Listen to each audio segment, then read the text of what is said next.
One of the original SUVs, the Ford Explorer has been providing family transportation for nearly 25 years. Today's 2015 model, the largest and most luxurious yet, provides 3 rows of seating, 3 different engine choices, decent cargo space for the kids and their stuff, and a sleek and handsome profile. It's certainly a good fit for almost any family's garage. However, this isn't the 90s anymore, and competition is rising in this segment. So let's go ahead and check out if the Ford Explorer could still compete in the large crossover SUV segment.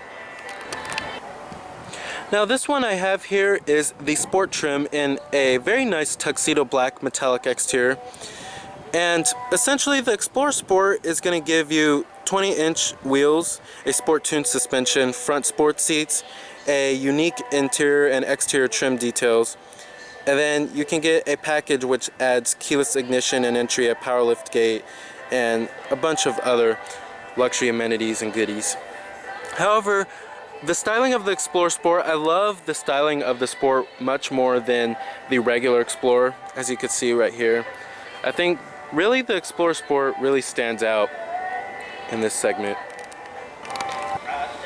Now coming to the rims, you have 22-inch Motive wheels, but these are actually aftermarket rims, of course. Now coming to this Sport model over here, these are what the stock rims look like on the Sport trim. But our tester has the aftermarket rims. Now here's the key fob design.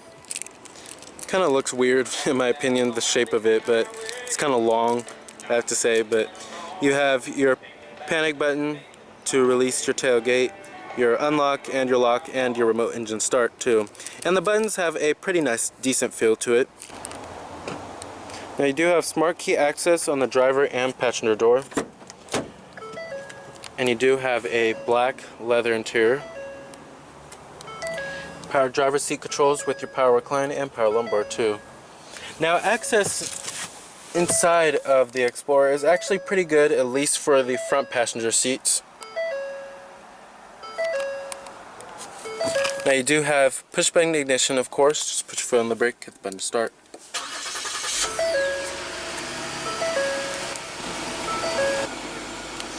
Full leather wrapped steering wheel. Now you do have a 6-speed automatic transmission.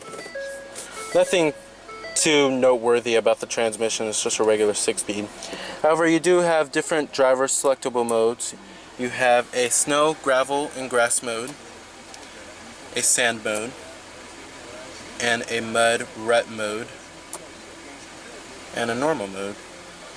And you do have downhill descent control. But this all controls your different driver selectable modes.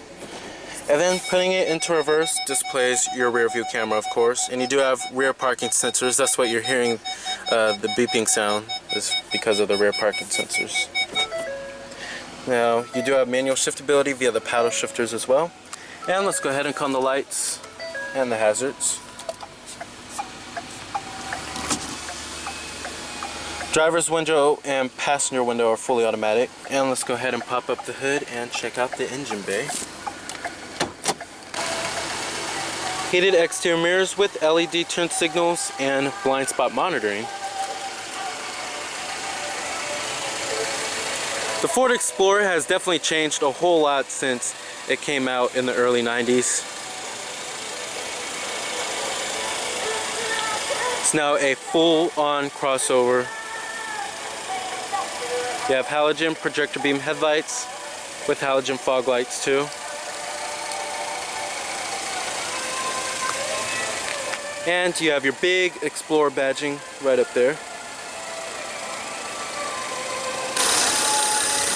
Now under the hood of the Explorer you will find a 3.5 liter twin turbo V6 engine EcoBoost. Now most engines that you will get on the Explorer are going to come with a regular 3.5 liter V6. Now optional is also a turbocharged 4-cylinder engine that is very fuel efficient, and if it's maximum fuel economy that you want out of the Explorer, you're definitely going to want to go with that turbocharged 4-cylinder.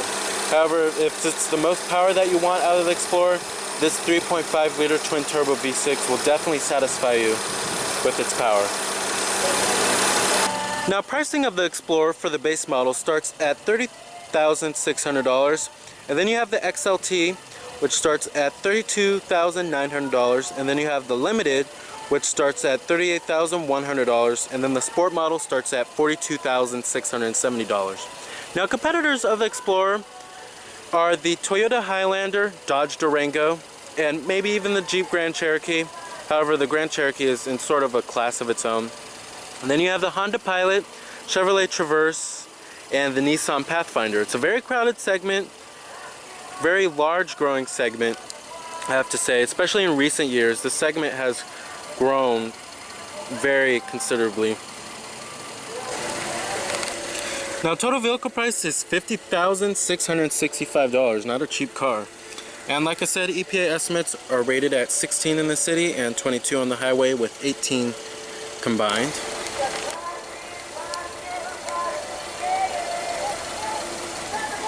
Now, coming to the rear, you have full LED tail lamps, dual exhaust tips too, and I love the way the tail lamps are designed and how they're smoked out on the Sport model. Then you have your Sport trim badging right there, and your rear parking sensors, of course. Rear window wiper with a rear window defroster too, of course.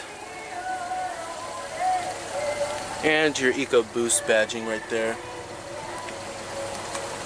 Pretty stylish.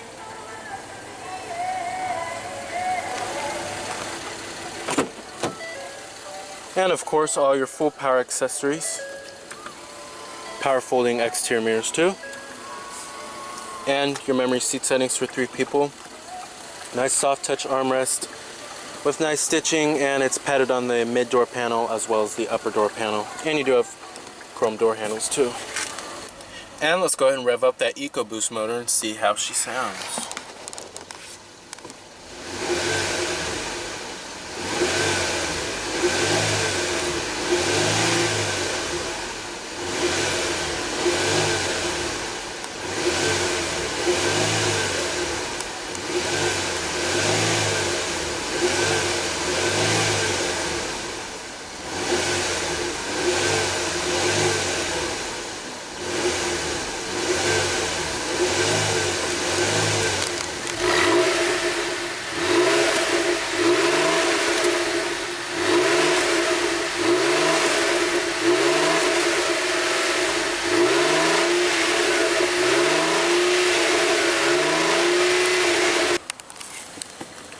Alright.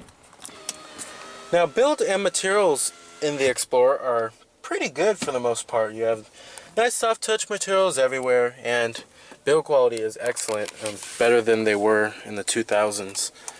And mostly everywhere where you touch has a nice soft touch feel, and Ford has definitely stepped up their game with this generation Explorer. Now, coming down here, you have your cup holders, which are illuminated too. They have a nice ring lighting that goes around them. Then down here you have an SD card slot, an auxiliary input, 2 USB ports, and a power outlet. Now, coming to your center consoles, nice soft touch, of course, nice and stitched too. Then you have a power outlet right there, and the center console is pretty deep too.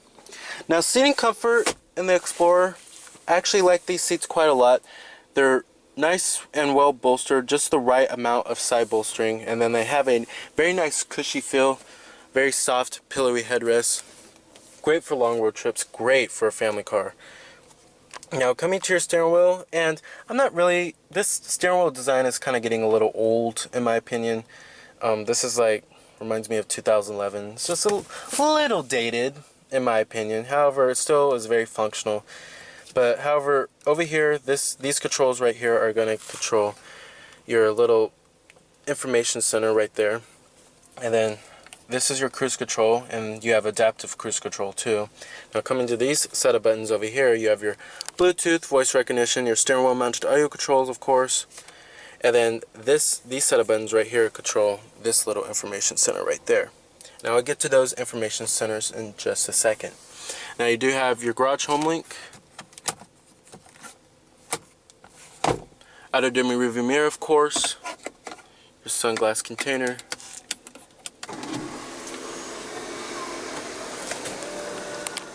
And you have an ultra view sunroof that extends all the way into the back.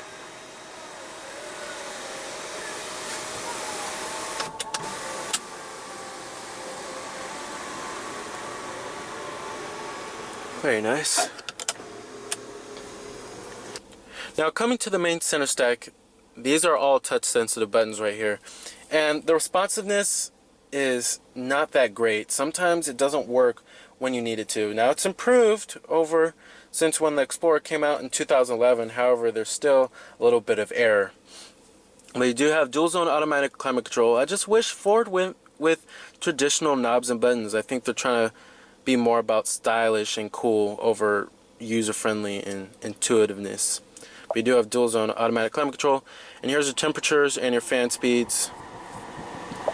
The recycling mode too. And these set of buttons right here control your My Ford Touch interface, and they're also touch sensitive as well.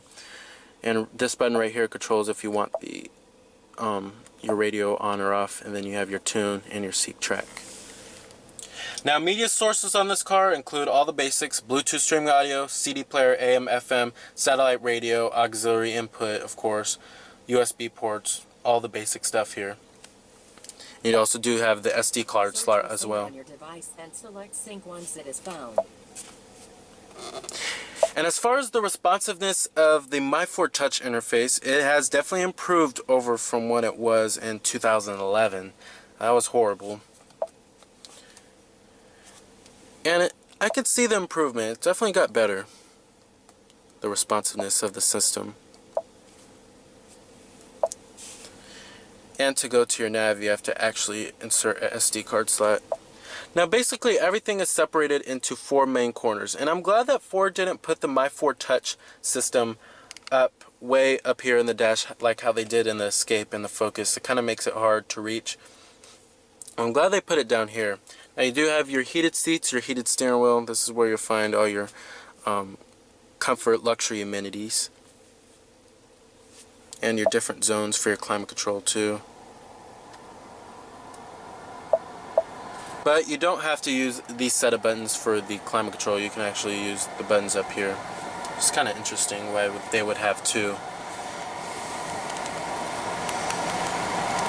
Now, visibility out of the Explorer is not best in class. However, for the most part, it is okay. However, if it's best in class visibility you want, you definitely want to go with the Honda Pilot that has the best in class visibility. Now, one thing that I do not like about the Explorer is that the way it drives, it kind of feels bigger than what it really is, I have to say. And it really feels bigger behind the wheel. And I think that's because of the way the hood goes. It's all raised up and stuff. And it just feels quite large. It's a quite large SUV. It almost feels like a full-size SUV. Now, as far as the ride goes, the ride is actually very nice in the Explorer. It's very compliant, very absorbent, sucks up road bumps very well, especially in the sport trim too, which you would expect it to have a firmer ride with its sport tuned suspension. However, that is not the case. It still makes for a very comfortable daily driver. Now, on this car, you will also find, like I said, blind spot monitoring, a power tilt and telescopic steering wheel, power adjustable pedals as well. Now, coming over here to this little screen, this is going to show you all your vehicle information, your trip odometer, of course, your fuel economy data, your driver assistance, like your blind spot detection, your forward collision warning, sensitivity on it too, your rear cross traffic alert, your adaptive cruise control, your rear parking aid, and your trailer sway. You also do have the My Key, personal vehicle settings like the lighting and the locks, the easy entry and exit, oil life, and the power lift gate. So many different settings on here that you can change. And then this displays what mode you're on in your intelligent 4-wheel drive system. Then your speedometer too. Now, coming over here, this is going to basically show all the information of your My Ford Touch Now coming over here, this is basically going to show you all your information of your MyFord touch system. Like what radio station you're on, and an integrated compass on your navigation, and Bluetooth phone too. But overall, as far as the gauges go, I really do like the gauges. Nice baby blue on the needle, and then I love the white illumination that goes around it. Alright, and let's go ahead and shut down the Explorer. Let's go ahead and check out the rest of the car. The most important part, the trunk capacity, as well as the rear seat legroom. Let's go ahead and pop the tailgate. Now coming to the cargo capacity, this is where the Explorer lags behind the competition. The cargo capacity is below average for the class. However, you do have power folding third row seats, just by the touch of a button, one touch automatic.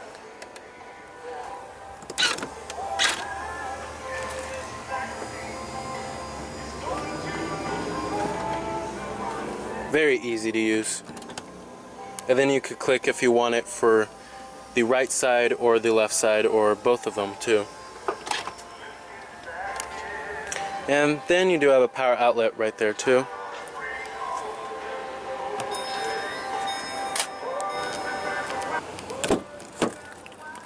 Now built-in materials do follow through in the rear for the most part. They cheapened out on the plastics back here. Very hard to the touch, but it does have a nice graining to it. And the mid door panel and these armrests are nice soft touch and nice and stitched too. Now you do have second row reclining seats too. Now I'm actually quite surprised. The room back here is actually very mediocre for the class. And I'm about 5'11", and this is where my driving position would be, and my knees are actually touching the seat, which I'm very surprised. The Explorer's interior is not that roomy, I have to say, but you do have dual mat pockets, a rear center armrest with cup holders, and I kind of was expecting heated seats for $50,000. On the Grand Cherokee you can get heated rear seats for 50 grand. You have cup holders back here, 150 watt power outlet, and automatic climate control back here in your different zones, and a power outlet back here too. But you don't even have a rear seat entertainment system or anything like that. Pretty expensive for what you get, and the interior is not that roomy compared to the class. But you do have second row reclining seats at least. However, the seats themselves are actually pretty comfortable, I have to say. Now to get into the third row, just pull this up, this little lever right here, and then pull this up again, and then slide right in. But this seat has to be forward.